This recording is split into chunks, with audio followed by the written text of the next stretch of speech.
العلي العظيم حسبنا الله ونعم الوكيل نعم المولى ونعم النصير أعوذ بالله السميع العليم من الشيطان اللعين الرجيم بسم الله الرحمن الرحيم الحمد لله الذي لم يتخذ ولدا ولم يكن له شريك في الملك ولم يكن له ولي من الذل وكبره تكبيرا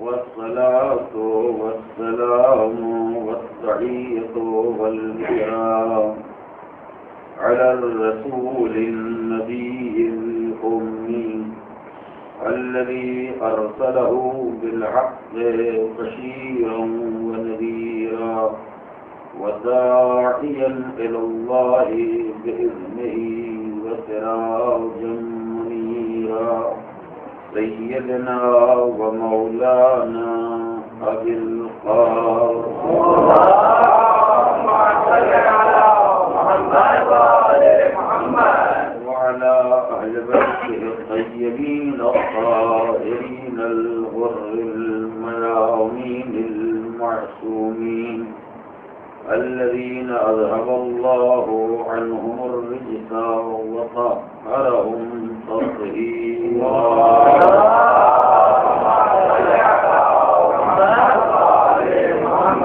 أما بعد فقد قال الله الحكيم في كتابه الكريم بسم الله الرحمن الرحيم ألف لام ميم ذلك الكتاب لا ريب فيه هدى للمتقين الذين يؤمنون بالغيب ويقيمون الصلاة ومما رزقناهم ينفقون صلوات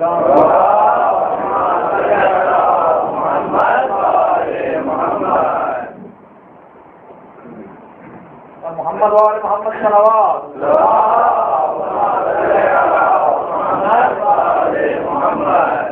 الف لام میم یہ وہ کتاب ہے جس میں کسی شک اور شبہ کی گنجائش نہیں. یہ کتاب ہدایت ہے ان صاحبان تقویٰ کے لیے جو غیب پر ایمان رکھتے ہیں, نماز قائم کرتے ہیں اور ہمارے دیے ہوئے رزق میں سے ہماری راہ میں انفاق کرتے ہیں. آیات کریمہ کے ذیل میں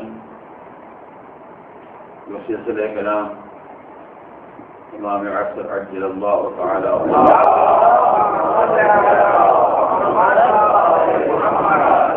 آپ سے متعلق گزارش کیا جا رہا تھا, اس کے ساتویں مرحلے پر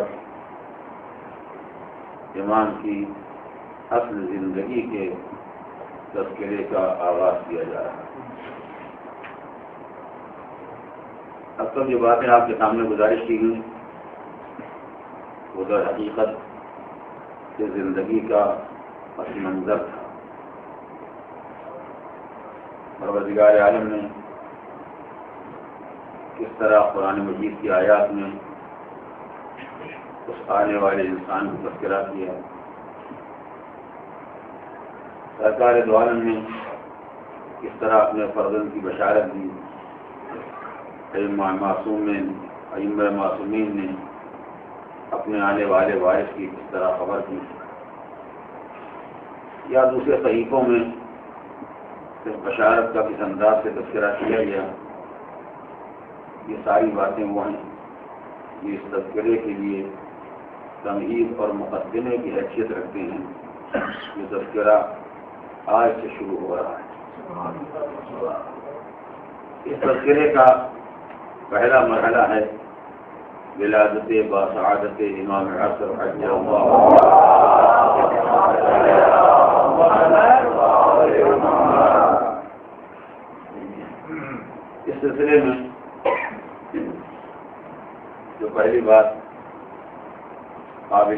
قابل توجہ ہے وہ یہ ہے کہ امام محمد الفقی علیہ السلام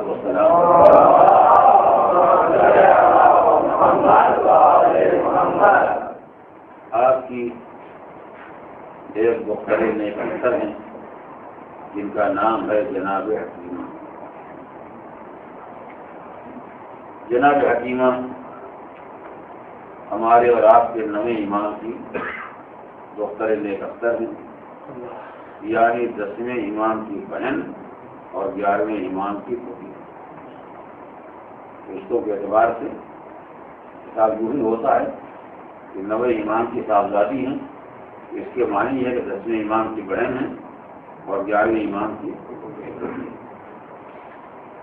اسی لیے آپ روایات میں دیکھیں گے کہ بار بار جب بھی جناب حکیمہ کا تذکرہ امام حسن عسکری کی زبان پر آیا یا کبھی انہیں خطاب کیا تو یا اماں کہہ کر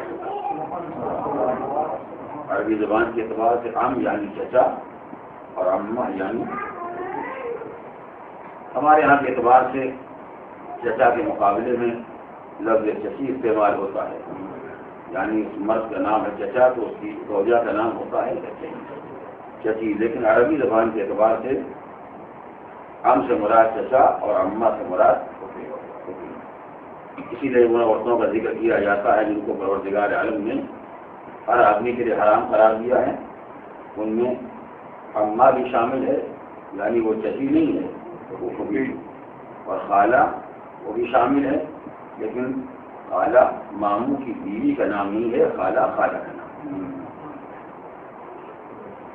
اور اسی اعتبار سے یہ روایت جو میں آپ کے سامنے پیش کر رہا ہوں، اس روایت میں بار بار جناب نرجس کی زبان پر جناب حکیمہ کے لیے یہی لفظ آیا ہے، لفظ اماں. اس سے بعد لوگوں کو غلط فہمی پیدا ہو گئی یا یہ فکر پیدا ہو گئی کہ اگر جناب حکیمہ خاندان رسالت سے تعلق رکھتی ہیں اور امام حسن عسکری کی پھوپھی ہیں یا امام علی نقی کی بہن ہیں یا امام جواد کی صاحبزادی ہیں تو جناب نرجس سے ان کا کوئی رشتہ نہیں ہو سکتا. لیکن بہرحال جناب نرجس کے خاندان کے خاتون نہیں ہیں. حالانکہ جب امام عسکری خطاب کرتے ہیں تو وہ بھی اماں کہتے ہیں، اور جب جناب نرجس خطاب کرتی ہیں تو وہ بھی اماں کہتی ہیں. اور یہ کوئی نئی بات نہیں، ہمارے یہاں بھی یہ طریقہ رائج ہے، اور در حقیقت شوہر اور زوجہ کی زندگی کے اتحاد کا ایک نمونہ یہ بھی ہوتا ہے.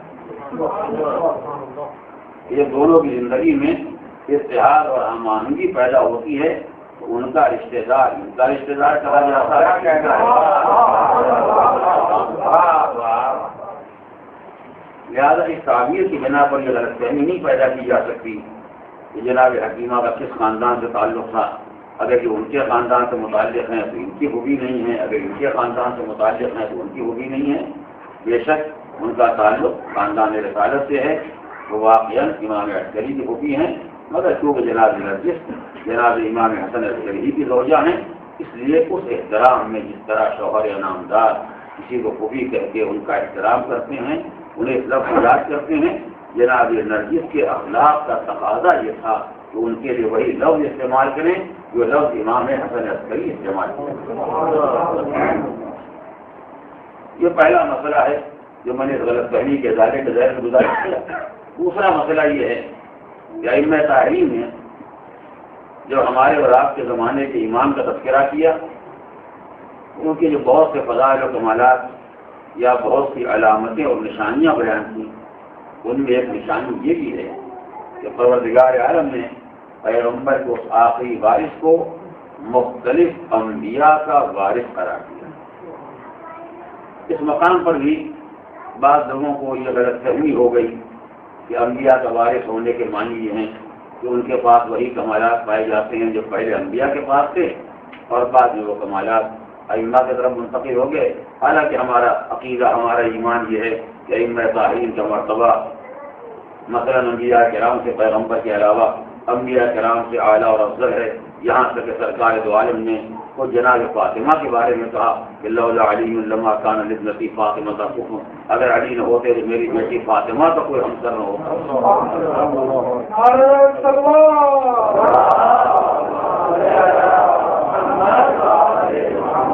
جو صدیقہ طاہرہ کا مرتبہ اتنا بلند ہے تو ائمہ تعلیم کی منزل تو بہرحال اپنے مقام پر ہے، لیکن وہ امام ہے، اللہ نے ان کو دین کا ذمہ دار بنایا ہے، ان کا مرتبہ بلندر ہونا چاہیے، لہٰذا ان کے بارے میں کہا جائے کہ پروردگار عالم نے اس نبی کی صفت ان کو دے دی ہے اور اس نبی کا کمال ان کو دے دیا ہے، جبکہ پروردگار عالم نے ان کو انبیاء کے کمالات سے کہیں زیادہ کمالات عنایت فرمائے ہیں۔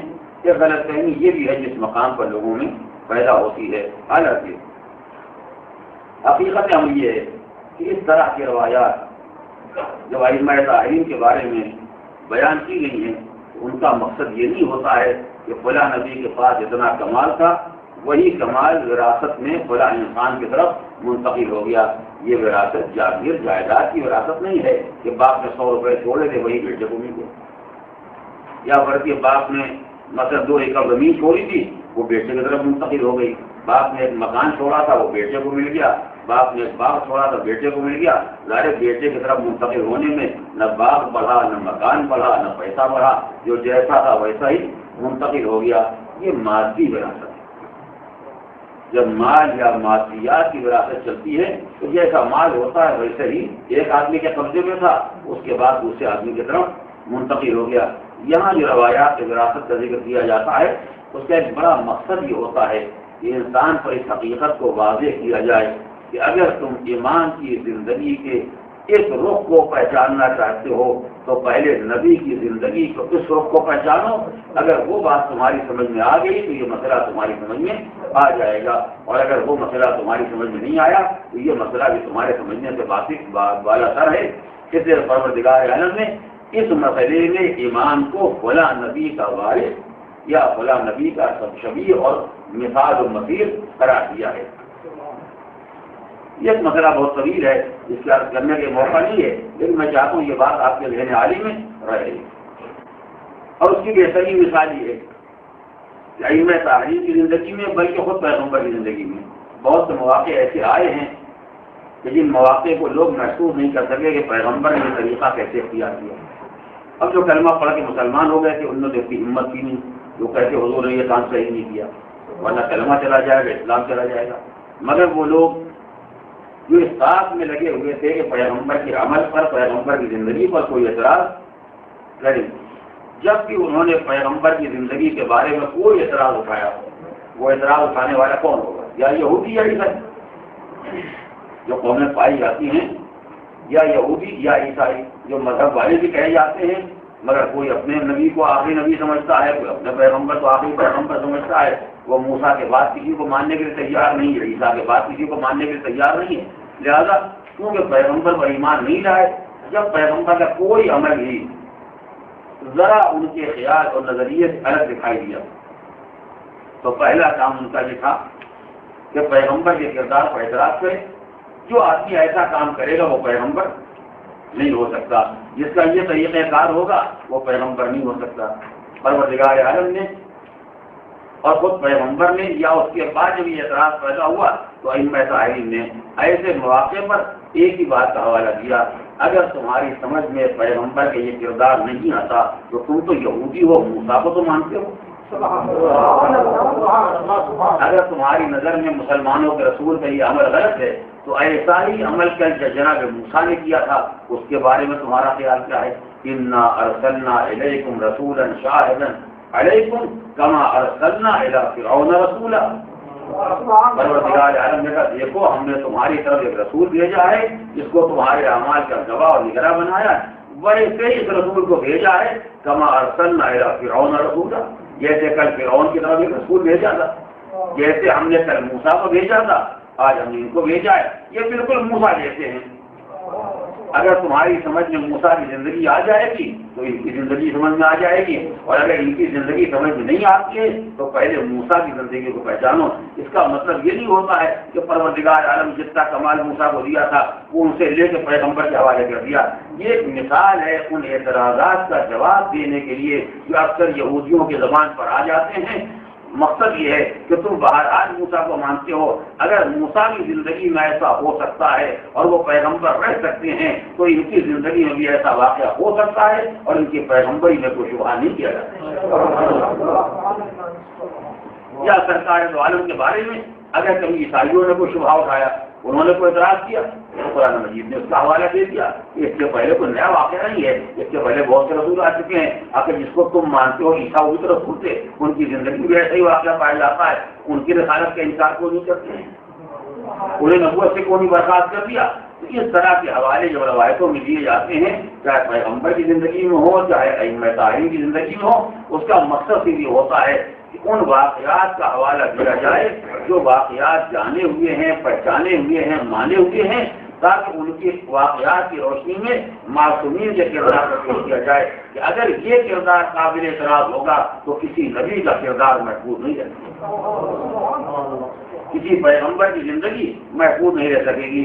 یہ میں نے مختصر خاکہ آپ کے سامنے گزارش کیا، اسے ذہن میں رکھیے گا، یہ مختلف مقامات پر کام آنے والی بات ہے جو میں گزارش کر رہا ہوں، اور اس لیے آج اس کو عرض کر رہا ہوں کہ اس مسئلے میں امام احمد کی ولادت ذیل میں یہ مسئلہ پھر سامنے آتا ہے۔ پروردگار عالم نے زمانے کے ایمان کو انبیاء کا وارث بنایا، انبیاء کا وسیل بنایا، انبیاء کے شبیہ بنایا، انبیاء کے کردار کا آئینہ دار بنایا۔ ہر نبی کا ایک کردار وہ ہے کہ جس کا وارث پروردگار عالم نے اس زمانے کے ایمان کو بنایا ہے۔ اس وراثت کا مقصد یہ ہے کہ جو اس نبی کی زندگی میں تھا ویسے ہی منظر یہاں ہوگا، جو اس نبی کا حال تھا وہی ان کا حال ہوگا، جو اس نبی کا طریقہ تھا وہی ان کا طریقہ ہوگا۔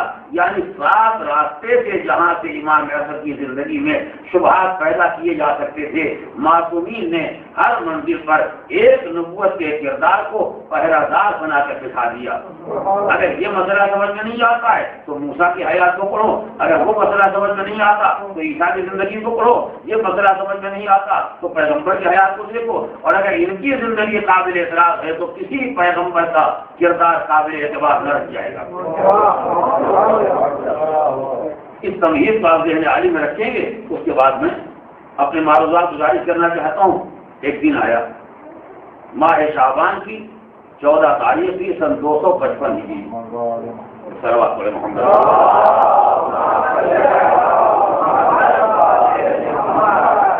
روایات کے اعتبار سے امام زمانہ کے سن ولادت کے بارے میں دو طرح کی روایتیں ملتی ہیں۔ بعض روایات میں 255 لکھا گیا ہے، بعض روایات میں 256 لکھا گیا ہے۔ علامہ مجلسی نے دونوں روایتوں کو جمع کیا ہے کہ اصل میں یہ سن کا اختلاف نہیں ہے، یہ حسابات کا اختلاف ہے۔ جو حساب ایسا ہوتا ہے اس کے اعتبار سے 255 ہوگا، جو حساب ویسا ہے اس کے اعتبار سے 256 ہوگا۔ اور بعض محققین نے دور حاضر میں سارے ذائقے اور سارے پرانے حسابات کو جمع کر کے یہ نتیجہ نکالا ہے کہ امام کا واقعی سن ولادت سن 255 ہجری ہے۔ ماہ شعبان کی 15 تاریخ سن 255 ہجری، یہ تاریخ ولادت ہے امام زمانہ کی۔ یہ روایت جس میں امام احمد کی ولادت کا ذکر کیا گیا ہے، اس روایت سے اندازہ ہوتا ہے کہ ماہ شعبان کی 14 تاریخ کو جناب حکیمہ کا روزہ تھا، اور یہ بھی کوئی حیرت کی بات نہیں۔ اسلامی قانون کے اعتبار سے اسلام نے 3 مہینے کے روزے رکھے ہیں۔ رجب کا پورا مہینہ روزے کے لیے بہترین زمانہ ہے، شعبان کا پورا مہینہ روزے کے بعد بہترین زمانہ ہے، اس کے بعد ماہ رمضان میں روزہ واجب ہو جاتا ہے۔ تو ماہ رمضان کا روزہ واجب ہے، مگر رجب اور شعبان کا روزہ مستحب ہے۔ اب ظاہر ہے کہ اکثر لوگ ہوتے ہیں جو اپنے حالات کی بنا پر اس مستحب پر عمل نہیں کر سکتے ہیں، لیکن خانواد رسالت اگر عمل نہ کرے گا تو اس کردار پر کون؟ میں اس سے گزارش کروں تاکہ جناب حکیمہ کی عظمت کا آپ اندازہ کریں۔ امام حسن عسکری علیہ الصلوۃ والسلام نے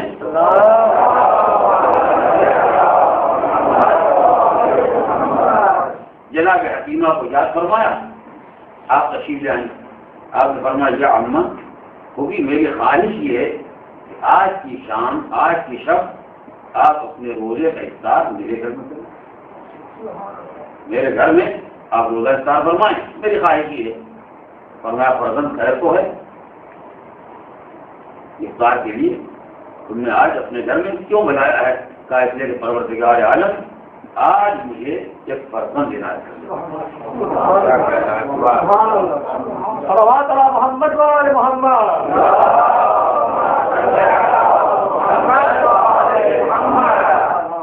یہاں سے آپ یہ بھی اندازہ کر سکتے ہیں کہ حالات اس زمانے میں جیسے تھے، یہ تفصیل ہے جو پہلے بھی کچھ عرض کیا جا چکا ہے، اس کے بعد بھی بہت سی باتیں ہیں جو گزارش کی جائیں گے۔ حالات ایسے ہیں کہ امام عسکری اس مسئلے کو محلے یا قوم یا علاقے کی عورتوں پر واضح بھی نہیں کرنا چاہتے ہیں کہ انہیں یہ معلوم ہو جائے، حکومت تک اس طرح پہنچ جائے کہ آج وہ پیدا ہونے والا ہے جس کے تذکرے سے تصور سے حکومتیں لڑ رہی ہیں۔ لہذا بہترین بات یہ ہے کہ جو سب سے زیادہ قابل اعتبار خاتون ہو انہیں اس راز سے باخبر کیا جائے اور دنیا کی کوئی دوسری عورت اس راز سے باخبر نہ ہونے پائے۔ اس لیے آپ نے پھوپھی کو بلایا، کہا آپ یہاں افطار فرمائیں، اس لیے کہ پروردگار عالم آج شب میں ضرور بولیے گا، آج کی رات پروردگار عالم مجھ کو وہ وارث عنایت کرنے والا ہے جس کا تذکرہ اس کے پہلے آبا و اجداد کی زبان پر ہوتا رہا۔ جناب حکیمہ نے گزارش کی، فرزند اللہ آپ کو آج فرزند دینے والا ہے، کس خاتون سے؟ کس خاتون سے؟ آپ کی کون سی وجہ ہے کہ جن سے پروردگار عالم آج آپ کو اولاد دینے والا ہے؟ آپ نے فرمایا نرجس۔ مگر نرجس میں تو کوئی ایسے آثار نہیں پاتا۔ کس خاتون کے یہاں کب ولادت ہونے والی ہے، کس کے یہاں ولادت ہونے والی ہے، نہیں ہونے والی ہے، اور جب کہ آخری مرحلے پر کہ آج کسی کے یہاں ولادت ہونے والی ہے تو دنیا میں کوئی آدمی کو پہچانے لیکن ہوتے بارہ اس مزاج کو، اس انداز کو پہچانتی ہیں 2-4 مہینے سے پہلے تو ان کو اندازہ ہو جاتا ہے کہ جائے کہ آج کی رات ولادت ہونے والی ہے، شام کو آپ نے بلایا افطار کے واسطے اور کسی طرح کے کوئی آثار نظر نہیں آتے۔ فرزند نرجس میں تو کوئی آثار ولادت نہیں پائے جاتے ہیں۔ فرمایا بھی امر خدا یہ تعجب نہ کرے۔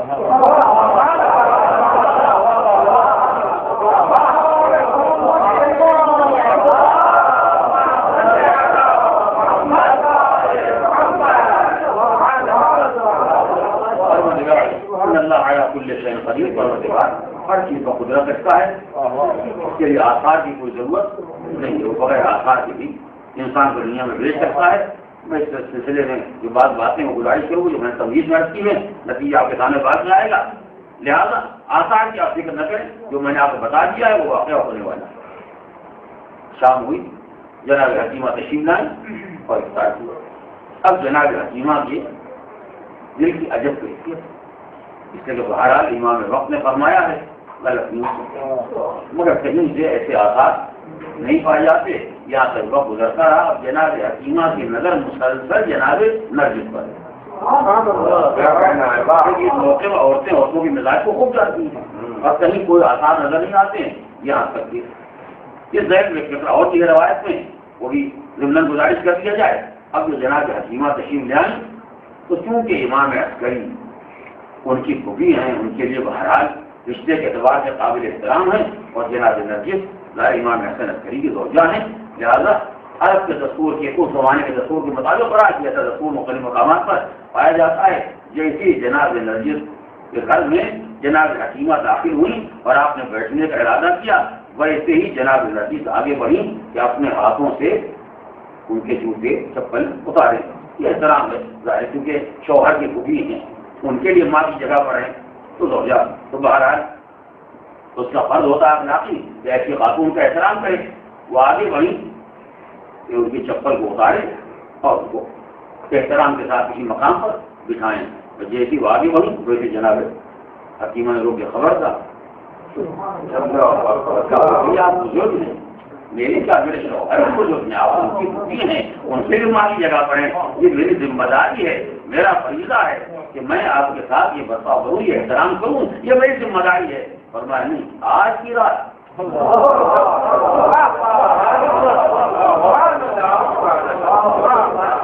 آج کی رات یہ بات قابل برداشت نہیں ہے. کہا جی آپ بزرگ خاندان ہیں, آپ کا احترام نہ کیا جائے گا تو کس کا احترام کیا جائے گا؟ ورنہ بے شک میں بزرگ خاندان ہوں, میں بزرگ خاندان ہوں اور بزرگ خاندان تھی, مگر آج پروردگار عالم تم کو وہ بزرگی دینے والا ہے. اس کا تقاضا یہ کہ میں تمہاری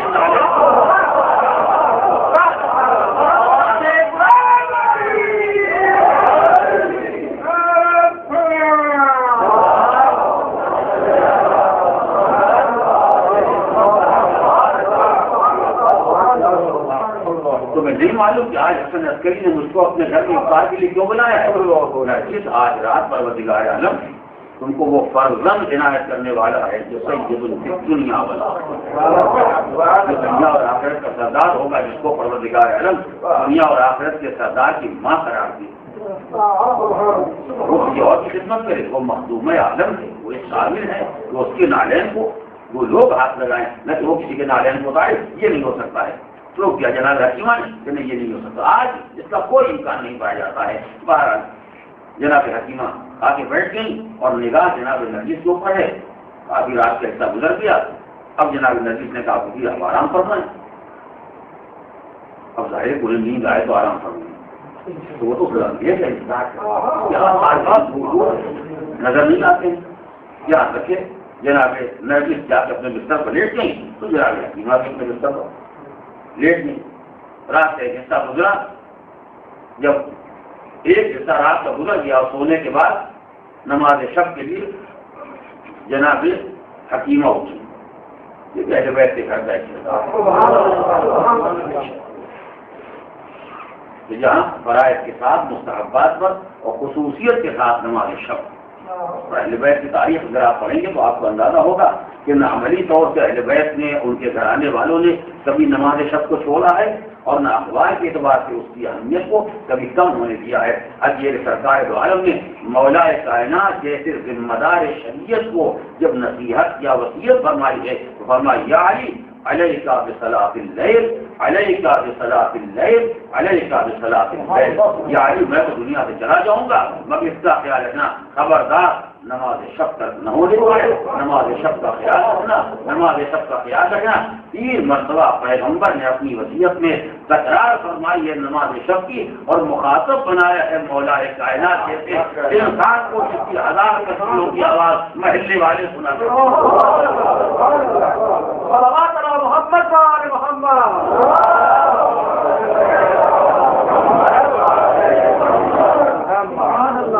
آگے لوگوں کو یہ اندازہ ہو جائے کہ نماز شب کی اہمیت کیا ہے. اللہ یہ تو موقع ہی لیکن ماہ رمضان بہترین زمانہ ہے.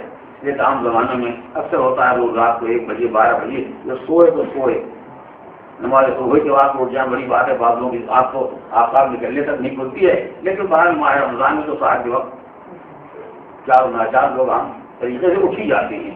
تو جو یہ اٹھنا خالی کھانے کے لیے نہ ہو, ایسا نہ ہو کہ دن کی کمی کو کور کرنے کے واسطے رات من میں روزہ کہیں سے ہوئی جتنی کمی دن میں ہوئی تھی اس سے زیادہ آپ کو کھا لیا. روزہ اس لیے نہیں آتا ہے, روزہ لعلکم تتقون, انسان کو متقی بنانے کے لیے, انسان کو پرہیزگار بنانے کے لیے. قرآن مجید نے جب لفظ کہہ دیا ہدی للمتقین الذین یؤمنون بالغیب, روزہ آیا ہے متقی بنانے کے لیے, اور متقی کی پہچان یہ ہے کہ اس کا غیب پر ایمان. ہمیں پروردگار عالم نے دونوں شرط دے دیے, ایمان بالغیب بھی دے دیا, روزہ دار بھی بنا دیا. روزہ دار ہونے نے متقی بنا دیا, متقی ہونے کی پہچان یہ کہ غیب پر ایمان ہے. ویسے واقعہ روزہ انہی کا روزہ ہے جن کا غیب پر ایمان ہے. زیادہ بہترین موقع ہے یہ, کوئی زیادہ طویل عبادت بھی نہیں ہے. ظاہر کل 11 رکعت نماز زیادہ طویل بھی نہیں ہے. یہ میں نے بہرحال کیا ذکر آ گیا ہے تو 2-4 دن میں ذہن میں گزارش دوں. یہ کہ سنتی نمازیں ہیں. سنتی نمازوں میں اور واجبی نمازوں میں 3 طرح کے فرق بہرحال پائے جاتے ہیں. پہلا فرق یہ ہے کہ واجب نمازوں میں جماعت ہو سکتی ہے مگر سنتی نماز میں جماعت نہیں ہے. یہ ہمارا اختلاف مسلمانوں سے. آپ 20 رکعت بھی 20,000 رکعت نماز پڑھیں, کوئی منع کرنے والا نہیں ہے, مگر جس میں جماعت ہے اس کو جماعت میں نہ پڑھیں. فرادہ پڑھنے والی فرادہ پڑھیں, جماعت پڑھنے والی جماعت پڑھیں. اکیلے پہلے جماعت ہو گئے تو حقیر جماعت.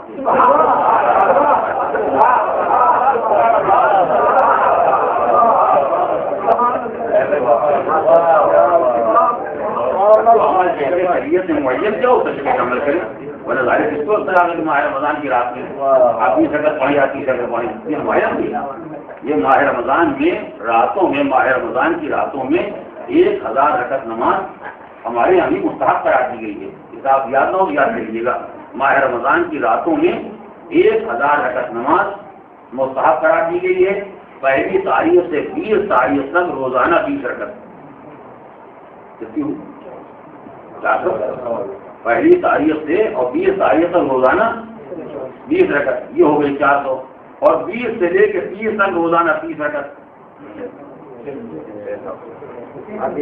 300 وہ 400 700 ہو گئی۔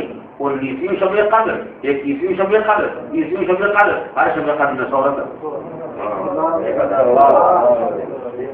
ایسا نہیں کہ 20 رکعت نماز کوئی خاص چیز ہے، نہیں، 20 رکعت نماز ہمارے نہیں، بلکہ کبھی 30 رکعت بھی ہے، بلکہ کبھی 100 رکعت بھی ہے، 130 بھی ہے، 130 بھی ہے، خالی 20 نہیں ہے۔ فرق یہ کہ سنتی نماز ہے تو فرادہ پڑھی جائے گی، واجبی نماز ہوگی تو جماعت سے پڑھی جائے گی، ایک اصول بنا ہوا ہے، کوئی مسئلہ نہیں ہے۔ کوئی چاہے کہ یہاں کی کتاب کو وہاں جوڑ دے، وہاں کی کتاب کو یہاں جوڑ دے، حضور بھی جگہ پڑھا کرتے تھے، بے شک پڑھا کرتے تھے، مگر پڑھایا کرتے تھے، یہ کہاں لکھا ہوا ہے؟ مذہب میں کوئی پڑھے نہیں چلتا ہے، مذہب کو اصول بالکل واضح ہے، حضور پڑھتے تھے، آگے پڑھیے، اس نے منع کیا ہے۔ لیکن حضور اچھا پڑھانے والا کون ہوگا؟ جب حضور اکیلے پڑھتے تھے، کسی کو پڑھایا نہیں، تو آپ کون ہوتے ہیں حضور کی سنت کو بدلنے والے؟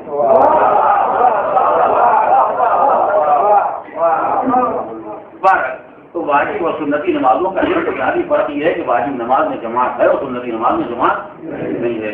دوسرا فرق یہ ہے کہ واجب نمازوں میں اذان و اقامت ہے مگر سنتی نماز میں نہیں۔ ہر واجب نماز میں نہیں ہے، لیکن باہر واجب نماز میں پنجگانہ روزانہ کی نماز میں کم سے کم اذان و اقامت ہے، لیکن باقی سنتی نمازوں میں اذان و اقامت نہیں ہے۔ تیسرا فرق جو خود نماز کے اندر پایا جاتا ہے، واجب نمازوں میں پہلی دوسری رکعت میں سورہ حمد کے علاوہ ایک اور سورہ پڑھنا بھی ضروری ہے، لیکن سنتی نمازوں میں سورہ حمد کے بعد کسی اور سورے کی ضرورت نہیں ہے۔ پڑھ لے گا ثواب ملے گا، نہیں پڑھے گا تو نماز کا کوئی اثر نہیں پڑے گا۔ اور چونکہ نماز شب سنتی نماز ہے، لہذا ظاہر نہیں اس میں کوئی جماعت کی پریشانی ہے کہ 3 بجے رات کو نماز پڑھانے والا کہاں ملے گا، نہ اس میں اذان و اقامت کو کوئی مسئلہ ہے کہ کچھ ٹائم نکل جائے گا اذان و اقامت میں، اور نہ اس میں دوسرے سورے کی شرط ہے، یعنی آپ نے سورہ حمد پڑھا اور حکم چلے گئے، دوبارہ یہ مجھ سے دوسری رکعت کے بعد سورہ حمد پڑھا اور مثلا قنوت اللہم صلی علی محمد وعلی محمد اور حکم چلے گئے۔ اس طریقے سے اگر آدمی پڑھے گا تو آپ بتائیے ایک رکعت میں کتنا جائے گا؟ 1 منٹ 2 3 والے سب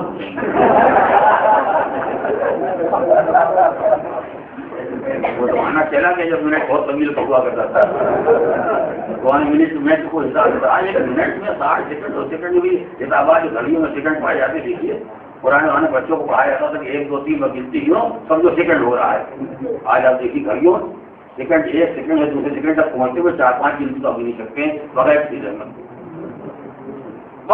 تو مقصد یہ ہے کہ مثلا 8 رکعت نماز یا 10 رکعت نماز، 8 رکعت نماز شب اور 2 رکعت نماز شفاعی، 10 رکعت کل ملا کے مشکل سے 5 منٹ،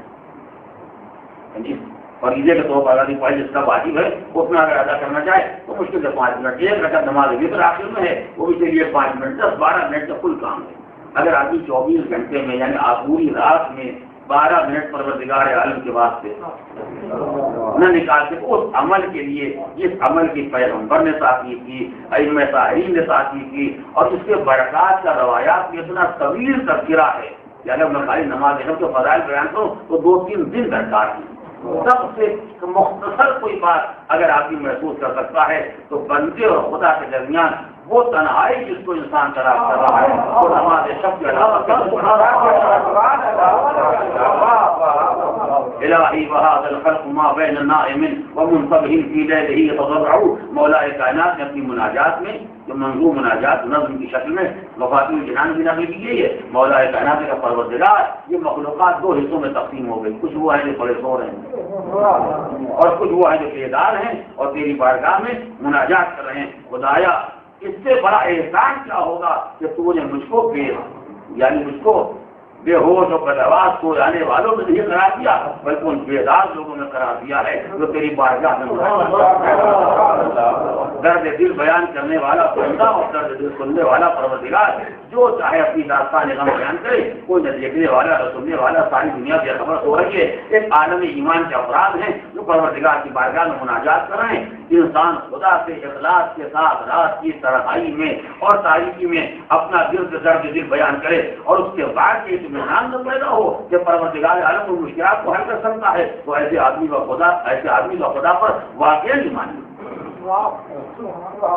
میں نے یہ بات اس کے پہلے بھی کہی ہے کہ میں بہت سی باتیں اسے نہیں کہنا چاہتا ہوں کہ آپ سے تو آپ تجربہ کریں، پروردگار ایسا نہیں کہ بندے اس کا تجربہ کریں۔ پروردگار کی شان اس کی معمولی نہیں ہے کہ اس کو آزمایا جائے، اس کا تجربہ کیا جائے، لیکن جو انسان اس منزل کا قدم رکھتا ہے وہ اس بات کو محسوس کرتا خدا جانتا ہے کہ انسان اگر نماز شب کا پابند ہو جائے اور اس طریقے کو اور اس وسیلے کو اپنے خدا کے درمیان اختیار کر لے تو ایسا سکون نفس حاصل ہوتا ہے۔ دنیا میں کیا انقلابات آ گئے، کیا مصیبتیں آ گئیں، کیا آفتیں آ گئی، کیا پریشانی ہو گئی، نوکری ہے چلی گئی، کاروبار چلا نہیں چلا، کیا انسان کو کوئی احساس ہی نہیں پیدا ہوگا کہ کیا ہو رہا ہے۔ اس لیے ساری مصیبتیں اور مصیبت لانے والے یہ سب وہ ہے جو مخلوقات میں شامل ہیں اور جس کے درد دل کہا ہے وہ کل محمد والے محمد۔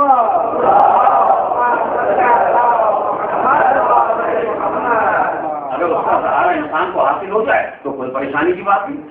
لہٰذا احمد علی نے زور دیا اور وہ واقعہ جو آپ کو معلوم ہے اور میں نے اس کے پہلے بھی عرض کیا ہے، یہ پیغمبر اسلام کی وصیت تھی مولا کائنات کے لیے، یا علی علیہ کا صلاۃ اللہ، یا علی نماز شب کا خیال رکھنا۔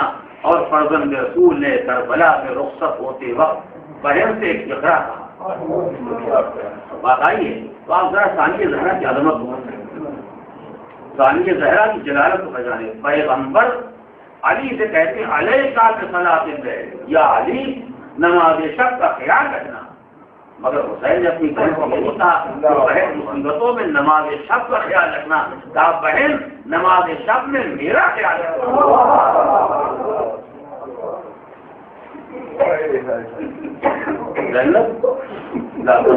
کی صلاۃ اللہ، نماز شب میں مجھے نہ بھول جائے، نماز شب میں مجھے یاد رکھنا۔ کتنا اعتماد ہے فرزند رسول کو اپنے بہن کے کردار پر کہ چاہے شام کریمہ کا سناٹا ہو، چاہے شام کی منزل ہو، چاہے مرحلہ ہو، چاہے قید خانہ ہو، کوئی مصیبت گزر جائے مگر مجھے معلوم ہے کہ زینب نماز شب نہیں چھوڑ۔ یہ نماز شب کی عظمت ہے۔ اب جو روایت میں گزارش کر رہا تھا وہ بات مکمل ہو جائے، جناب حکیمہ اٹھ نماز شب کی، اور ابھی تک کہیں آثار نظر نہیں آتے۔ ایک حجرے میں جناب حکیمہ ہے جناب نرجس کے پاس، اور دوسرے حجرے میں امام حسن عسکری۔ امام حسن عسکری نے دیکھا، محسوس کیا کہ جناب حکیمہ اٹھی ہے نماز شب کے بعد، وضو کیا، مصلی پر آئی نماز شب پڑھنے کے بعد، لیکن دل میں وہی پریشانی ہے کہ بھتیجے نے خبر دی ہے کہ آج نرجس کے ہاں ولادت ہونے والی ہے اور ظاہر مجھ کو بلائے ذمہ داری کی بات ہے، لگا بار بار نگاہ جناب نرجس پر اور دیکھا کہ کہیں آثار نظر نہیں آتے۔ تو دوسرے حجرے سے امام حسن عسکری نے آواز دی، یا اماں لا تعجل، وہی اماں جلدی نہ کیجیے، آپ پریشان نہ ہوں، جلدی رکھیے مالک ہے۔ وہ سوچ رہی ہے کہ اگر رات ختم ہو گئی تو بھتیجے نے خبر دی ہے کہ آج رات میں میرے یہاں فرزند پیدا ہونے والا ہے، اگر کہیں رات ختم ہو گئی تو اس خبر کی صداقت کا کیا ہوگا؟ اب پریشانی ہے کہ رات آدھی گزر چکی ہے، نماز شب کا وقت آ گیا ہے اور ابھی تک کوئی آثار نہیں پائے جاتے۔ یہ کس دل میں خیال پیدا ہوا؟ وہ ایمان ہی کیا جس کو دل کے حالات جناب حکومت کے دل میں یہ خیال پیدا ہوا کہ آدھی رات سے زیادہ وقت گزر چکا ہے اور ابھی تک آثار ریاضت نہیں پائے جاتے، وہاں سے امام عسکری نے آواز لاتا ہے تو یہ اماں جلدی نہ کرے، اور دلار عالم کا وعدہ پورا ہونے والا ہے۔ جناب حکیمہ نے نماز شب پڑھی، نماز شب تمام کرنے کے بعد اب بیٹھی اسی انتظار میں، تھوڑی دیر بعد دیکھا کہ اچانک جناب نرجس بستر سے اٹھی اور وضو کر کے مصلی پر آ گئی۔ اب آپ پہچانی ہے بیٹھ کے گھر میں نماز شب کی آمد ہے۔ یہ کون سی رات ہے؟ یہ کون سی رات ہے جہاں چند لمحوں کے بعد عورت کو مرحلے ولادت سے گزرنا ہے. اور سر ہمارے جو ایسے اوقات آ جاتے ہیں تو شاید 2-4 وقت پہلے سے واجب نمازیں چھوٹ جاتی ہیں اور اب کو کچھ نہیں رہتا ہے، مگر جناب نبی وضو کر کے مصلی پر آئیں اور نمازیں شروع کر دیں. اب ظاہر کو وقت آ گیا ہے کہ جہاں صبح تعظیم نمودار ہو گئی.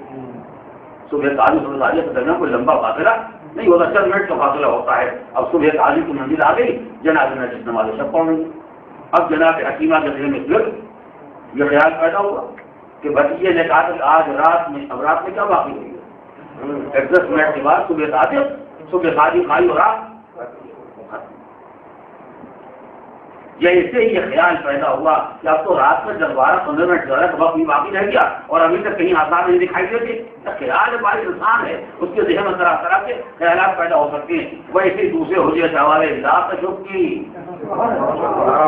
شک نہ کیجیے، شک نہ کیجیے. جو میں نے کہا ہے وہ سچی بات ہے، جو میں نے کہا ہے وہ وعدہ الہی ہے، وعدہ الہی بہرحال پورے ہونے والا ہے. اب جناب حکیمہ وقت کی منتظر ہے، چند لمحے باقی رہ گئے. ایک مرتبہ دیکھا کہ نماز پڑھتے پڑھتے جناب نبی کے مصلی کو چھوڑا اور حجرے میں اپنے بستر پر آ کے لیٹ گئے. اب جناب حکیمہ کو یہ احساس پیدا ہوا کہ غالباً وہ قریب آ گیا، فوراً آئی اور آ کے ان کے پاس بیٹھ گئی. جیسے کہ خواتین فریضہ ولادت کو ادا کرنے کے بعد ان کے قریب بیٹھ گئی. چند لمحے نہیں گزرے تھے، چند سیکنڈ یا چند منٹ نہیں گزرے تھے کہ ایک مرتبہ جناب حکیمہ نے دیکھا کہ جناب نبی نظر نہیں آتا. ایسے دونوں کے درمیان کوئی پردہ حائل ہو گیا. اب وہ چاہے واقعی کوئی پردہ پروردگار عالم نے بنایا ہو غیر محفوظ یا نگاہوں کا پردہ ہو، کیونکہ وہ جناب حکیمہ نے جناب نبی کو بستر پر نہ دیکھا. درمیان میں کوئی پردہ حائل ہو گیا. ابھی وہ دنیا میں آیا نہیں ہے،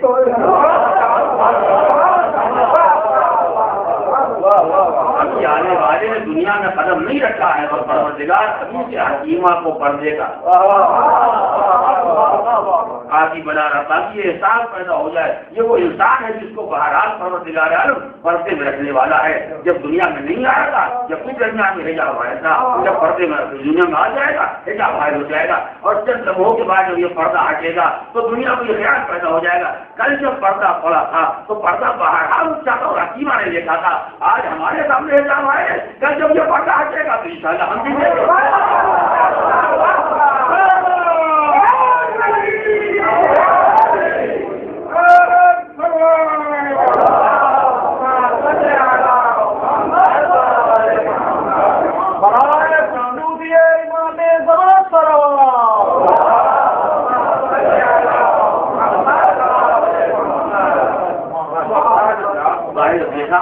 سامنے کوئی حجاب ہے، کوئی پردہ ہے اور جناب نبی نظر نہیں آتی تو جناب حکیمہ کے طرف اور بڑھ گیا. اتنی بڑی ذمہ داری میرے حوالے کی گئی، میں ذمہ داری کو ادا کرنے کے لیے آئی اور اب تو نبی نظر بھی نہیں آتی. ایک اور پریشانی پیدا ہوئی، وزیر سے آواز آئی وہ بھی پریشان نہ ہو، سورہ انزلنا پڑھیے. مقام پر روایات سے 2 فکرے ہیں. بعض روایات میں یہ ہے کہ امام عسکری نے جناب حکیمہ سے کہا کہ سورہ انزلنا پڑھیے اور بعض روایات میں فرمایا سورہ دخان پڑھیے. سورہ دخان جو شب قدر میں آپ بھی پڑھتے ہیں.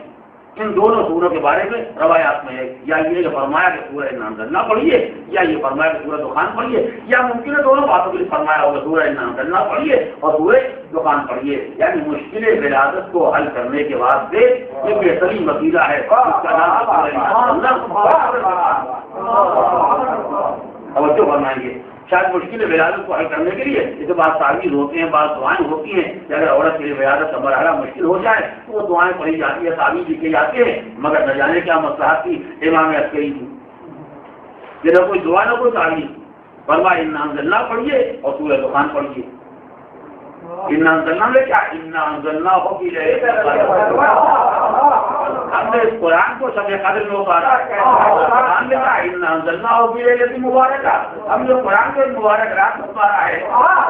کیوں پڑھایا جا رہا ہے؟ جیسے کل قرآن شب قدر میں نازل ہوا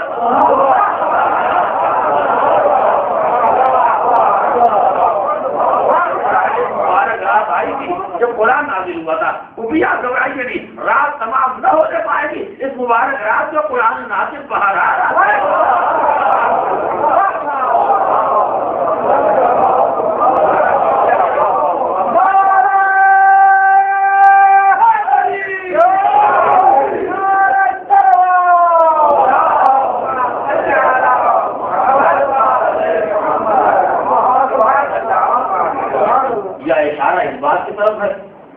انزلناه فی لیلۃ القدر انا انزلناه فی لیلۃ مبارکہ، ہم نے قرآن کو شب قدر میں نازل کیا، ہم نے قرآن کو مبارک رات میں نازل کیا. یا اشارہ اس بات کی طرف ہے کہ جیسے کل قرآن ایک مبارک رات میں نازل ہوا تھا، آج بھی وہ قرآن نازل اس مبارک رات میں دنیا میں آنے والا ہے. یا ان پہ اشارہ اس بات کی طرف رہا ہو کہ پروردگار عالم نے شب قدر کے بارے میں کہا ہے کہ تنزل الملائکۃ والروح فیہا بإذن ربہم من کل امر. بہرحال امر الہی کو لے کے ملائکہ شب قدر میں نازل ہوتے ہیں. شاید یہ اشارہ رہا ہو کہ جب شب قدر آتی رہے گی قیامت تک اور ملائکہ امر خدا لے کے برابر نازل ہوتے رہیں گے تو ایک صاحب الامر بھی بیٹھا تھا.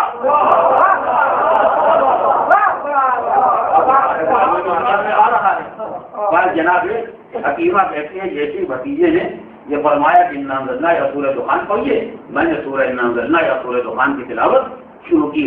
جیسے ہی میں نے تلاوت شروع کی میرے کانوں میں آواز آ رہی ہے جیسے وہ مولود جو نرگس کے شکم میں ہے وہاں وہ تلاوت قرآن. ایسی میں خوفزدہ ہو گئی تھی، کبھی یہ منظر نہیں دیکھا تھا کہ کوئی مولود ہو جو شکم میں معطل میں گفتگو کر رہا ہو، تلاوت کر رہا ہو. مجھے حیرت ہو گئی، میں ذرا پریشان ہو گئی. پھر حجرے سے آواز آئی تو پھر اماں امر الہی میں تعجب نہ کریں. اب حیرت زدہ نہ ہو. چند لمحے گزرے تھے کہ ایک مرتبہ جناب حکیمہ کہتی میں نے دیکھا وہ پردہ میں نگاہ کے سامنے سے ہٹ گیا. جو پردہ میں نگاہوں کو پڑا ہوا تھا پردہ ہٹ گیا. میں نے دیکھا کہ ایک پرگند ہے سر سجدے میں.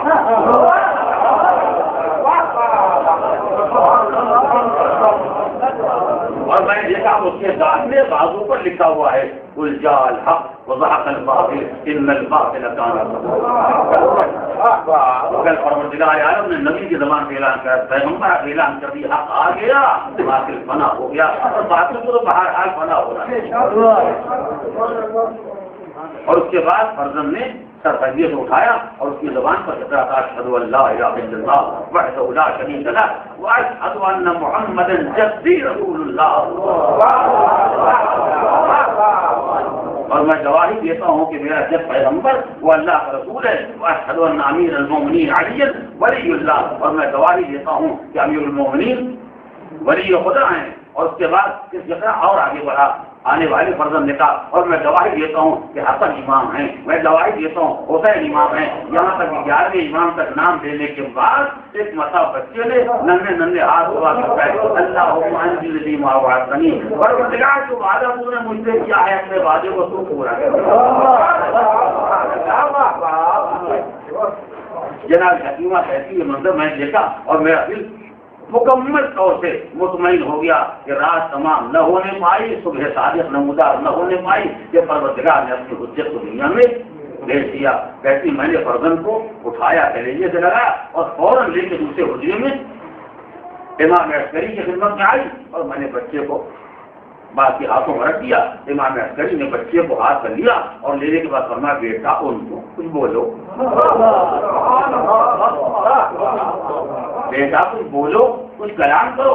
جیسے باپ نے بیٹے سے کہا کہ بیٹا کچھ بولو کچھ کلام کرو، بیٹے نے گفتگو شروع کر لی. بسم اللہ الرحمن الرحیم ونريد ان نمن على الذين استضعفوا في الارض ونجعلهم الوارثين. اور ہمارا ارادہ یہ ہے کہ ہم دور زمین پر کمزور بنا دیے جانے والوں پر احسان کریں، انہیں دنیا کا امام بنائیں، اپنی زمین دوائیں.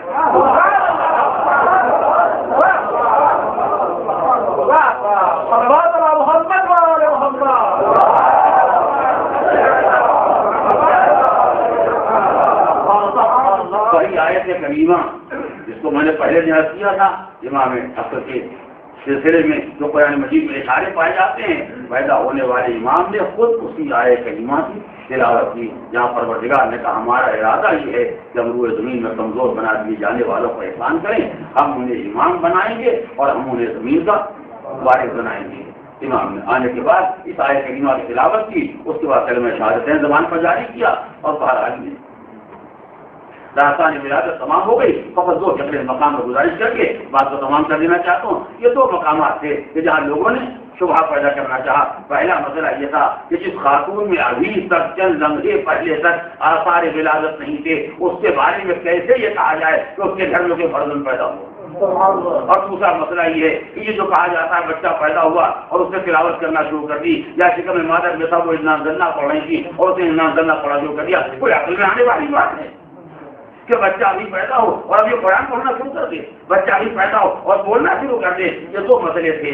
ایک مسئلہ وہاں سے پیدا کیا گیا کہ جب آثار ولادت نہیں تھے تو بچہ پیدا کیسے ہوا. ایک مسئلہ جب ہی پیدا ہوا تھا اس بچے نے قرآن کی تلاوت کیسے کر دی. یہ عقل میں آنے والی باتیں نہیں ہے. علم تعلیم نے اسی لیے کہا تھا کہ پروردگار نے ایمان کو مختلف انبیاء کا وارث بنایا ہے. اگر بغیر آثار کی ولادت کو پہچاننا ہے تو خدا نے انہیں موسیٰ کا وارث بنایا ہے. تلاوت کو پہچاننا ہے تو خدا نے انہیں انسان کا وارث بنایا ہے.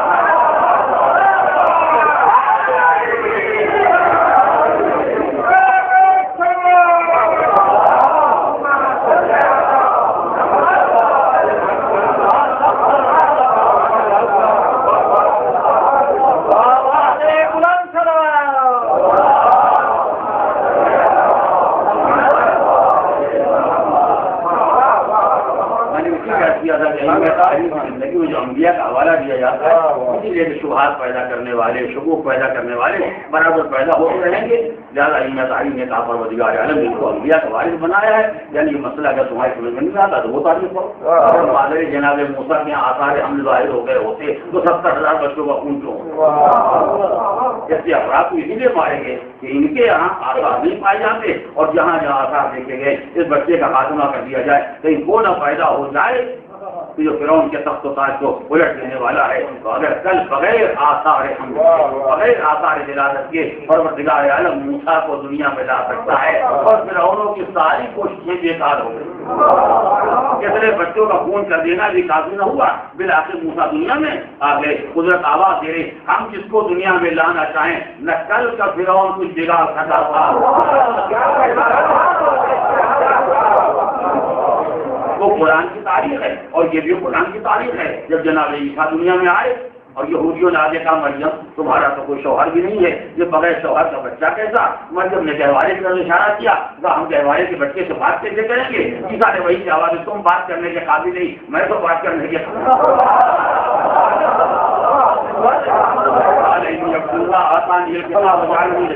میں اللہ کا بندہ ہوں. اللہ نے مجھ کو کتاب دی ہے، اللہ نے مجھ کو نبی بنایا ہے. بلکہ بعض روایات میں اب یہ مسئلہ درمیان میں آ گیا ہے. صرف ایک اشارہ کرنا چاہتا ہوں جناب عیسیٰ کی ولادت سے پہلے جب جناب مریم پریشان تھی خدا نے کہا میرے گھر سے باہر جاؤ تو جناب مریم خانے خدا سے باہر تو آ گئی مگر جائیں کہاں. تو اس مقام کو قرآن مجید کا فنادا ہم تحتہا جس درخت کے پاس کھڑی ہوئی تھی وہاں سے ایک آواز آئی کہ آپ گھر چلی جائیے پروردگار عالم آپ کی حفاظت کا انتظام کر دے گا. تو درخت کے نیچے سے ایک آواز آئی. آواز کس نے دی؟ آواز آئی. آواز کس نے دی؟ اس مقام پر مفسرین کے دو قول ہیں. بعض مفسرین کہتے ہیں پروردگار نے جبریل کو بھیجا کہ جبریل نے آ کے جناب مریم سے پکار گیا گھبرائیے گا آپ وہاں جا کے کھڑی ہو جائیے پروردگار عالم آپ کی حفاظت کا انتظام کر دے گا. اگر خانے خدا سے باہر آ گئی ہیں تو خدا کی نگرانی سے باہر نہیں ہوگا،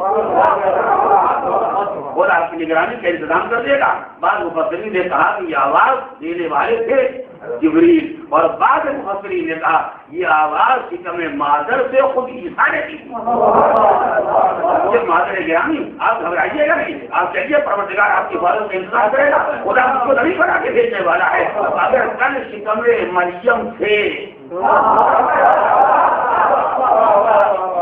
تصویر کا سامان اور اہم کر سکتے ہیں اور قرآن مجید اس تذکرے کو قرآن میں محفوظ کر سکتا ہے تو حیرت کی بات کیا ہے. تبھی تمام ہو رہی حیرت کی بات کیا ہے. اگر عیسیٰ جس سمے مادر سے بول رہے تھے جب بھی ایک مثال ہے اور اگر گہوارے میں آگے بول رہے تھے جب بھی ایک مثال ہے.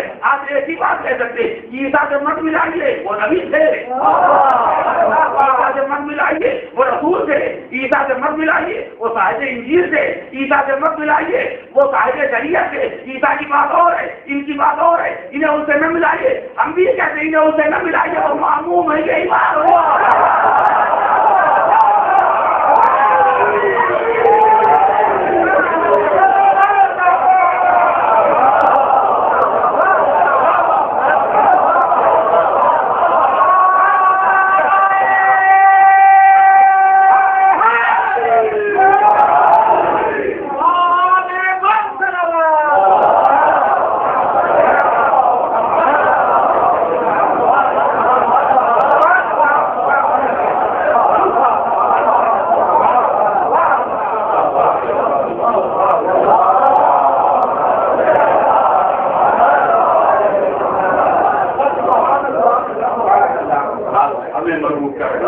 عیسیٰ کی بات اور بے شک اور آپ مدینہ افضل ہیں، نبی ہیں، رسول ہیں، صاحب انجیل ہیں، صاحب شریعت ہے، ان کا مرتبہ بہت بلند ہے، مگر اس کو کیا کیا کہ آج کے پیغمبر نے کہا ہے وہ دن آئے گا جب عیسیٰ آسمان سے اتر کے آئیں گے اور یصلی خلفہ اور مہدی کے پیچھے نماز آپ ہی کے پیغمبر نے کہا کہ اور نہیں کہا ہے تو عیسیٰ کی عظمت اپنے مقام پر ہے، مگر جس کے پیچھے عیسیٰ نماز ان کا کمال سمجھ میں آتا ہے، ان کا کمال آپ کی سمجھ میں نہیں آتا۔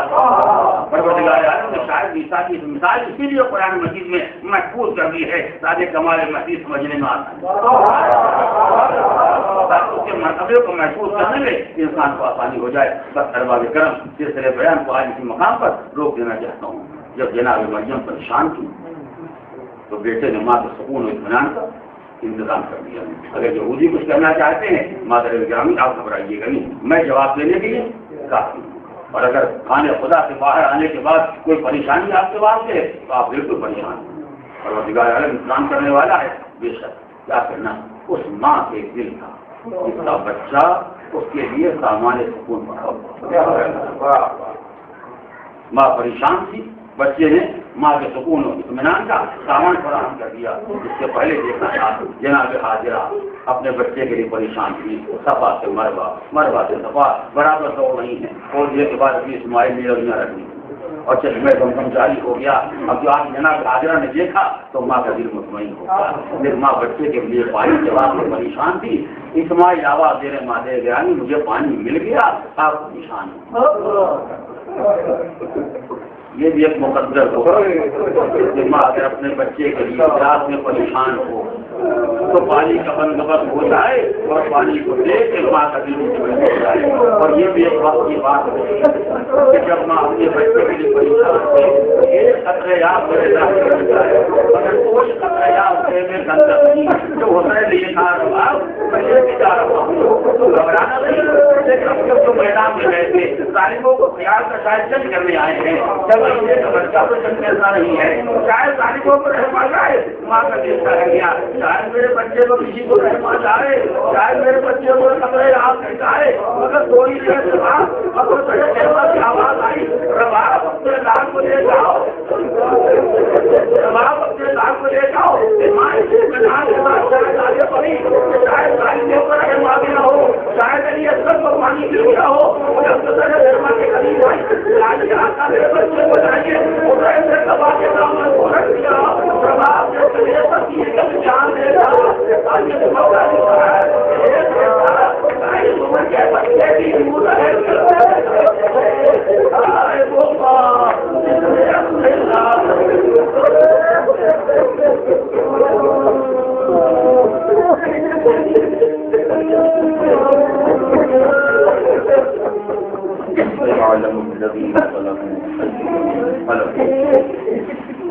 إنا لله وإنا إليه راجعون إلهي بحق الزهراء قال الحج من المؤمنين وأعمال الصالحات الصالحات بیمار بحق بیمارك ولا ابن شفاء كامل جو مشتاق حج زیارات انہوں حج زیارات انشاءاللہ اسلام کو سر بلند جو کفر و شرک و نفاق کو سر نگاہ انقلاب اسلامی کے حفاظت ظہور امام بتعجیل انہوں کے اصحاب و انصار و عوام